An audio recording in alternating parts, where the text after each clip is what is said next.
Բարև ձեզ, շարունակում ենք աշխատել ուղիղ եթերում, ներկայացնում ենք ամենավերջին իրադարձությունները, հարցազրույցները, մեկնաբանությունները, վերլուծությունները, ինչպես եւ խոստացել ենք տաղավարում կզրուցենք այս պատերազմի քաղաքակրթական համատեքստի մասին, բանաստեղծ թարգմանիչ անկախ հանրապետության առաջին մշակույթի նախարար Հակոբ Մովսեսի հետ։ Բարև ձեզ, պարոն Մովսես։ Խոսենք այս պատերազմի քաղաքակրթական համատեքստի բաղադրիչի մասին, ինչ է այն փոխում քաղաքակրթական առումով։ Նկատի ունենալով, որ պատերազմը իհարկե քաղաքակրթական երևույթ չի։ Խոսենք ռուսական քաղաքակրթության եւ այնտեղ պատերազմի իդիոմի մասին։ Ոչ մի արտահայտություն ավելի լավ չի բնութագրում ռուս եւ պատերազմի երևույթը, քան «Хотят русские войну» հայտնի երկաթը, ասույթը, ես չգիտեմ։ Իսկապես երևույթը վերջին օրերի, որը ցնցել ամբողջ երևույթը, հարց է առաջացնում, ինչու ռուսները դիմեցին նման քայլի։ Մի կողմ թողնենք, որ միջազգային քաղաքական ասպարեզում գուցե եւ խնդիրներ էին կանգնած իր առջև, գուցե եւ հողակը սեղմվում էր իր շուրջը եւ այլն, բայց համենայն դեպս 1945 թվականից հետո Եվրոպայում այսպիսի խոշորամասշտաբ պատերազմ չի եղել եւ եթե որևէ մեկը պատերազմ սպասեր, ինքը մոլորված կլիներ, նկատի ունենալով, որ քաղաքակրթության ներկա մակարդակը քաղաքականության մեջ պատերազմ չի ենթադրում։ Հետևաբար մենք պետք է ուրեմն Ռուսաստանի այսօրվա վիճակի մասին խոսելիս նկատի ունենանք, որ Ռուսաստանի վիճակը քաղաքակրթական վիճակ չի, ցիվիլ վիճակ չի։ Իսկ այստեղ հարց առաջանում, ինչ վիճակ է, ինչ են ռուսները անընդհատ ցկտում կոնֆլիկտի, մանր, մեծ, այստեղ, այնտեղ, ինչ են վախենում մտնելուց մի համակարգի մեջ, որտեղ իրենք գուցե եւ լավ տեղ կարող են ունենալ, գուցե եւ քաղաքակրթական մակարդակ կարող են ունենալ։ Այդ ամենը մի պատասխան ունի ռուս պետությունը իր ամբողջատիրական ցանկությունները դեռևս քաղաքական մակարդակից դուրս չի կարողացել հանել։ Իվան Կալիտայից մինչև այսօրվա օրը, այսինքն մինչև Պուտին, Ռուսաստանը այդ իմաստով մնում է նույն Ռուսաստանը։ Իր ամբողջ վիթխարի մշակույթը, իր 18-րդ, 10-րդ դարը, 20-րդ դարի ամբողջ պոեզիան, նկարչությունը, երաժշտությունը, չգիտեմ, Ձերժավինից սկսած մինչև Օսիպ Մանդելշտամ, իմպերիայի վրա ռուսական մշակույթը, ռուսական միտքը, մի քիչ հետո գուցե առիթ ունենանք խոսենք նաև ռուսական ուղղափառությունը, որևէ ազդեցություն չի կարողացել ունենալ։ Սա շատ մեծ ողբերգություն է, սա ռուս ժողովրդի մեծ ողբերգությունն է։ Սա նշանակում է տասնամյակներով, հարյուրամյակներով չարչարվել, միտք ստեղծել, լոգոսի մեջ կենտրոնանալ եւ լոգիկական պետություն չկարողանալ կառուցել։ Երևի հարց է ցակում, ինչու։ Ես այս հարցի շուրջ շատ եմ մտածում եւ տարբեր բացատրություններ կան, սկսենք նրանից, որ ընդհանրապես ռուսական ուղղափառ միտքը Ռուսաստանը նայում է որպես փրկիչի, որպես գալիքի մեսիայի, այո, երրորդ Ռոմ, որպես Պողոս Առաքյալի ասած կատեխոնի, այսինքն մի երևույթի, որը պետք է փրկի աշխարհը։ Իսկ աշխարհում ավելի մեծ չարիք չկա, քան այն փրկիչը, որը փրկիչ չէ։ Այդ դեպքում ինքը վերածվում է փրկիչի եւ փրկիչների դեմը փակող մի երևույթի։ Սա գալիս է, ես կարծում եմ, ռուսական ուղղափառությունից, ռուսական ուղղափառության այն մտածողությունից, որը սոցիում չի ընդունում եւ սոցիում չի կարողանում կառուցել։ Կենցաղ, սոցիում, իսկ պետությունը սոցիումային երևույթ է։ Ռուսը չի սիրում, որ մեկը լավ է ապրում, որ մեկը հարուստ է ապրում, որ մեկը ուրեմն աղքատ պետք է չլինի։ Խոսքս հոգեբանության մասին է։ Իհարկե Ռուսաստանում այսօր եւ օլիգարխներ կան եւ հարստություններ կան, բայց դրանք որտեղից կան, ովքեր են տնօրինում, ինչի համար են տնօրինում, դա մի ուրիշ խոսակցություն է։ Սրանից օգտվելով ռուսական իմպերիայի, այսպես ասած, ձեռնացուները միշտ կարողացել են գրգռեն ռուս ժողովրդին եւ հանեն քաղաքակրթության դեմ։ Ես ռուս ժողովրդին համարում եմ շատ նատուրալ, բնական, բարի, լավ ժողովուրդ, բայց որովհետեւ սոցիալական խիղճ չունի, որովհետեւ աշխարհում սոցիալապես չի կարողանում մարմնավորել, միշտ դեմ է դուրս գալիս քաղաքակրթությանը։ Այստեղ առաջանում է մի սոսկալի խնդրեմ։ Մեզանում Հայաստանում բոլորը խոսում են այն մասին, որ դե Եվրոպայում էլ, այսպես ասած, մեղմ ասած, մի լավ վիճակ չի։ Եթե Ռուսաստանն հետ համեմատում ես, այնտեղ մի վիճակ չի, բայց իմ կարծիքով մոռանում են մի բան։ Ընդհանրապես ավետարանները ասում են Աստծո արքայություն, երկնային արքայությունը երկրի վրա չի եւ չի կարող լինել։ Չնայած տերնական աղոթքը ասում է թող քո կամքը լինի ինչպես երկնքում, այնպես էլ երկրի վրա։ Այսինքն մարդը սա նշանակում է, որ աղձական եղանակով գնում է դեպի դրան։ Բայց ամբողջ հարցն այն է, որ եվրոպական եւ ռուսական խնդիրները իրար հետ համեմատողները չեն հասկանում մի բան, որ իհարկե Աստծո արքայությունը երկրի վրա չէ, ոչ Եվրոպայում է, ոչ էլ Ամերիկայում է, Ամերիկայում եւ Եվրոպայում կան բազմաթիվ խնդիրներ, եթե թվարկենք Եթերային ժամանակը չի հերիքի հաստատ։ Չի հերիքի, բայց պետք է ասենք, որ դրանք գոյաբանական, մարդաբանական եւ էգզիստենցիալ խնդիրներ են։ Մարդու բնույթից եկող խնդիրներ են։ Ռուսաստանի խնդիրները ցավոք արդեն 200 տարի ախորի խնդիրներ են։ Դա գոյաբանական խնդիր։ Այդ ժողովուրդը ուղղակի չի կարողանում սարքի պետություն, սա մեկ։ Բայց սումեթ ամեն ինչ ունի, հսկայական անծայրածիր տարածքներ, հսկայական ռեսուրսներ, փայլուն գրականություն, փայլուն մշակույթ, անցյալ, պատմություն, ինչն է խանգարում այս նոր մարտահրավերներին, որ չի կարողանում իր ռեսուրսները, գուցե հենց այդ տարբեր բազմազանությունն է, բայց մենք տեսնում ենք, որ միևնույն ժամանակ Միացյալ Նահանգները կարողացավ այդ նույն բազմազանությունը օգտագործել։ Բազմազգ պետությունը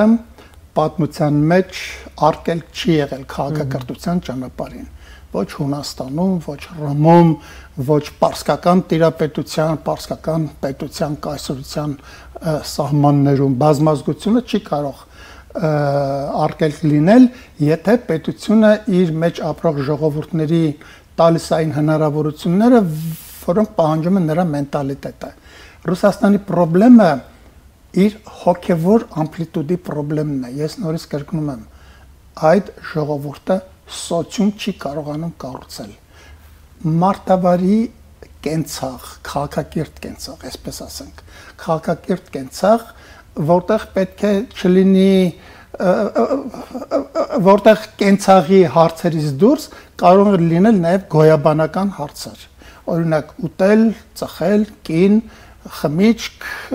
ռուսական կենցաղի մեջ եւ թվում է թե սրանով ռուսական կենցաղը սահմանափակվում է քաղաքակրթական որևէ գրգիր ռուսական ուղղափառությունը թույլ չի տալիս որ հասարակական սոցիալական պլանով այդ ժողովուրդը մեջ նա կարիք չունի պետության հասկանում եք։ Իսկ ձեզ դա է պատճառը, որ հավաքական արևմուտքը որոշել է, այսպես ասած, խփել Մասլոուի բուրգի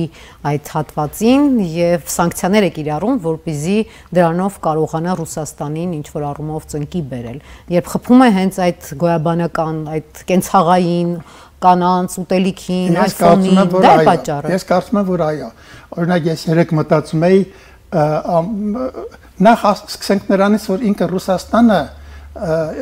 ինքը Եվրոպա է, մի ուրիշ բան չէ։ Մինչև Ուրալյան լեռնաշղթան նախ աշխարհագրականորեն Եվրոպա է։ Կա նաև հակառակ տեսակետը, որ դա թուրք-սլավոնական պետություն է ավելի։ Հիմա դրա մասին էլ խոսենք։ Երկրորդ բանը այն է, որ 10-րդ դարի ռուսական ամբողջ մշակույթը դա եվրոպական մշակույթ է։ Նորից ես ասում եմ Ժուկովսկու Ձերժավնից մինչև Պաստերնակ եւ Օսիպ Մանդելշտամ, որոնց բոլորին կոտորել է ռուսական պետությունը։ Դա եվրոպական մշակույթ է։ Այստեղ իհարկե ասողները ճիշտ են ասում եւ դա անպայման պետք է նկատի ունենալ։ Ռուսական պետության ձևավորման հիմքում միայն քրիստոնեական պետության իդեալները դրված չեն, այսինքն որտեղ պետք է լինի հավասարություն, եղբայրություն եւ արդարություն, որտեղ պետք է իշխի լոգոսը եւ օրենքը։ Ռուսական պետությունը իր ձևավորման ընթացքում դժբախտություն ունեցավ բախվելու եւ ենթարկվելու իսլամական պետությանը, խալիֆայական մտածողությանը պետության, նկատի ունենք ոսկե եւ ցավոք իր պետության հիմքերը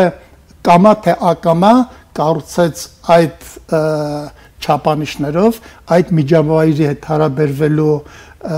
նկարտումներով եւ մնաց այդպիսին։ Այն, որ ռուսական պետության մեջ մինչեւ այսօր կոռուպցիան ուղակի իշխող ռուսական պետության պրեզիդենտը կոռուպցիան է, այսպես ասենք։ Դրա պատճառը գալիս է հենց դրանից։ Դեք եթե մենք պետության տեսության հետ ծանոթանում ենք, մենք տեսնում ենք, որ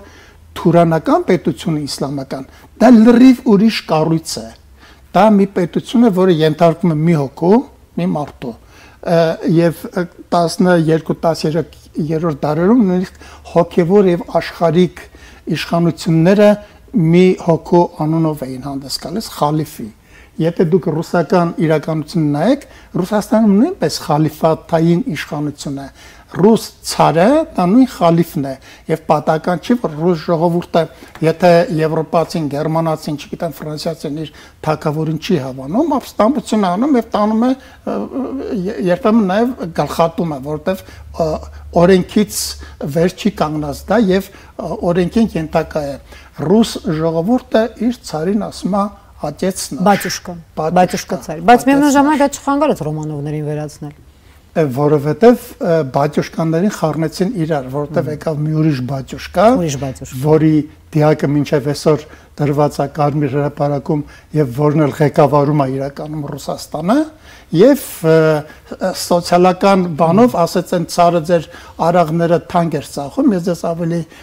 էժանացնեմ եւ բարձրացրեց իր նույնիսկ խալիֆայական իշխանության։ Պարոն Մովսես, տեսեք, դուք շատ կարևոր բան ասացիք, որ կոռուպցիան է Ռուսաստանի պրեզիդենտը։ Շատ լավ, մենք տեսնում ենք, որ այս սանկցիաների հետևանքով տուժում է նաեւ օլիգարխիկ համակարգը Ռուսաստանին։ Մենք տեսնում ենք, որ զբոսանավեր են $600 միլիոն արժողությամբ արգրավում։ Որպես կանոն համակարգերը, այդպիսի համակարգերը ավտորիտար գոյատևում են նաեւ այն ժամանակ, երբ օլիգարխները եւս կուշտ են։ Բայց երբ այդ օլիգարխները կուշտ չեն լինում, նրանք ոհմակի տրամաբանությամբ հարձակվում են, ակելը պրամախնուսը։ Արդյոք մենք կարող ենք հետագայում նման սցենար կանխատեսել հենց Ռուսաստանին։ Հասկացա։ Ես կարծում եմ, որ ոչ, երկու պատճառով։ Ռուսական օլիգարխիան թույլատրված օլիգարխիա է։ Դա պետության սարքած։ Բայց որը տուժում է այսօր։ Նույն ցար բաճուշկայի պատճառով։ Հա, իհարկե տուժում են, դա չի կարող ելնել իր պետության դեմ, որը իրեն սարքել է եւ իրեն թույլ է տվել։ Այսինքն ռուսական կապիտալը, կոպիտ ասած, խելքով, աշխատանքով, ջանքով, բիզնեսով ստացված կապիտալ չի։ Եվ հետեւաբար դա կրիմինալ կապիտալ է։ Իսկ ավելի թույլ բան չկա աշխարհում, քան փողը կրիմինալի ձեռքին, կրիմինալ պետության մեջ։ Այսինքն մի վարկյանում դա կարող է իր ձեռքից վերցվել եւ տրվել մեկ ուրիշի։ Այստեղ իրենք դրա հետ չի կարելի հույսեր կապել, գումարած որ այդ խավը, օլիգարխիկ խավը Ռուսաստանում շատ ավելի խելոք են կամ նույնքան խելոք են ինչքան ռուսական կառավարողները եւ իրենց ունեցվածքի հավանաբար մի փոքրիկ մասն են, որ մասին են տիրապետում Ռուսաստանում, մյուս մասերը մենք չգիտենք էլ թե որտեղ են։ Ռուսաստանում, այսպես ասած, պետության դեմ օլիգարխիկ բունտ չի կարող լինել։ Ներքևից բունտ կարող է լինել։ Ներքևից բունտ կարող, այսինքն այս սանկցիաների նպատակը նաև այդ ներքևից բունտը հասունացնելն է, ձեզ արտնացնել։ Բունտը կարող է լինել, բայց Ռուսաստանում միշտ ներքևի բունտը շատ հեշտությամբ դրա դեմը առնցվել է, եթե, այսպես ասած, մեծ համաշխարհային աղետների արդյունք չի եղել այդ բունտը։ Ռուսական միջին եւ ցածր խավին շատ հեշտ է հանգստացնել օղուգինը 500 ռուբլյով իջեցնելով։ Դրա համար մենք սկզբում ասում ենք, այդ ժողովուրդը իր սոցիալական պատկերացումները կենցաղից դուրս չի տեսնում, չի պատկերացնում։ Դրա համար իր համար իր պետությունը ոչ թե այսպես ասած իր մտավոր հոգևոր զարգացումների ասպարեզը, այլ իր կենցաղային տարական պահանջները բավարարելու մի միջոց։ Եթե դրանք բավարարված են, ռուս ժողովուրդը խնդիր չունի աշխարհի հետ։ Հետաքրքիր մի գրառում ես տեսա Twitter-ում բրիտանացի գիտնականի, որը կապվել էր Ուկրաինայի եւ Ռուսաստանի գիտնականների հետ, առաջարկել էր այս դժվար պահին իր աջակցությունը որպես գիտնական։ Նա գրել էր, որ Ուկրաինայում բոլոր գիտնականները հրաժարվում են լքել երկիրը, իսկ Ռուսաստանում բոլոր գիտնականները մտածում են, թե ինչպես ժամ առաջ եւ ինչ տարբերակով հեռանալ երկրից։ Մենք տեսնում ենք, որ բոհեմը, շոու բիզնեսը, IT-ին գիտնականները թողնում գնում են Ռուսաստանից եւ սա եւս վտանգավոր է, որովհետեւ այդ սանկցիաները, որոնք կիրառվում էին, իրականում, ինչպես դուք նշեցիք, չի ազդել ցածր խավի վրա, բայց իսկ այն միջին խավը, մտածող խավը, պացիֆիստ խավը, նա թողնում հեռանում է եւ Ռուսաստանը այդ առումով էլ ավելի է պարփակվում եւ էլ ավելի վտանգավոր քաղաքակրթական առումով դառնում։ Դուք ճիշտ եք ասում, բայց դա ասում է իմ հաստատում է իմ ասածը 1917-ից 21 թվականներին ռուսական ամբողջ մտավորականությունը եւ ազնվականությունը, չնայած այստեղ իհարկե մեծ խոսակցության նյութ է, թե ինչ է նշանակում ռուս ազնվականություն։ Արդյոք նրանք չէին, որոնց Պետրոսը բերեց, մորուքները տրաշեց, ասեց դուք արաղի փոխարեն պետքա կոֆե խմեք, սուրճ խմեք սրանց հետո։ Իրենք մի վայրկյանում խլածաղկի պես անետացան։ Մտավորականությունը, ազնվականությունը այն խավն է, որը մնում է իր երկրում, որը դժվարագույն պահերին մնում է իր երկրում եւ եթե կուզեք մնում է իր երկրում իր երկրի համար մեռնելու։ Եթե այսօր ռուս մտավորականությունը իմիջայլոց այս պատերազմի պատճառով չի, եթե դուք օրինակ գրականության իրենց հետևեք, դուք տեսնեք, որ ռուս գրողների 90% այսօր ապրում է Եվրոպայում, Ֆրանսիայում, Գերմանիայում, ինչպես իմիջայլոց 10-րդ դարում։ Ռուսական մտավորականությունը, որին ես շատ բարձր եմ, միտքը, որին ես շատ բարձր եմ, որը շատ բարձր եմ գնահատում, առանձին մի, այսպես ասած, աճուկ է ռուսական պետության եւ ռուս ժողովրդի մարմնի վրա, որին եւ նույն Ռուսաստանը ոչնչացնում որպես կանոն, որը չի կարողանում նախ ձուլվել օրգանիզմի մեջ, դառնալ իր օրգանական մտածողության տեմպերամենտը եւ որին շատ հեշտ է կամ փչելով խլածաղկի պես դարձնել էմիգրանտ, այո, էմիգրանտ կամ էլ դուրս անել երկրից։ Ռուս ժողովրդի այսօրվա վիճակների հիմնական պատճառներից մեկը ռուսական գիտակցության հենց իր ազնվականության եւ մտավորականության ոչ օրգանական միաձուլումն է այդ գիտակցության հետ։ Գիտեք, ես չափազանցրած չեմ լինի, եթե ասեմ ռուսական այդ մշակույթը, որի մասին մենք մի քիչ առաջ խոսում ենք, Տոլստոյ, Դոստոևսկի, Չեխով, ռուսին ինչ, դրանց տերը նորից եվրոպական միտքն է։ Ամբողջ Տոլստոյի վիթխարի ազդեցությունը 20-րդ դարում ենթադրենք գերմանական, ֆրանսիական, իտալական, անգլիական գրականության վրա կա։ Ինչքանով դա կա ռուս գրականության վրա, ռուս մտքի վրա, սա շատ մեծ բանավեճի առարկա է։ Գանք Հայաստան, մենք տեսնում ենք, հայրենիքն ունի դժվար։ Շատ կարճ, որտեղ մեր ժամանակը ցավոք սպառում է, ինչ ազդեցություն է այս ամենը ունենալու Հայաստանում, որտեղ մենք տեսնում ենք, որ քաղաքական էլիտաների, հատկապես Հայաստանի լիբերալ արևմտամետ ուժերը, բոլոր այսօր պաշտպանում Ռուսաստանին։ Մենք տեսնում ենք, որ Արցախից վստահ են, որ Լուգանսկը, Դոնեցկը ճանաչելուց հետո Արցախն են ճանաչելու, հումանիտար օգնություն են ուղարկում։ Ինչ ազդեցություն է սա ունենալ Հայաստանի վրա։ Գիտեք ինչ, հոլանդացի մի մեծ փիլիսոփա կա Սպինոզա, մի նախադասություն ունի, որը շատ կարևոր նախադասություն է։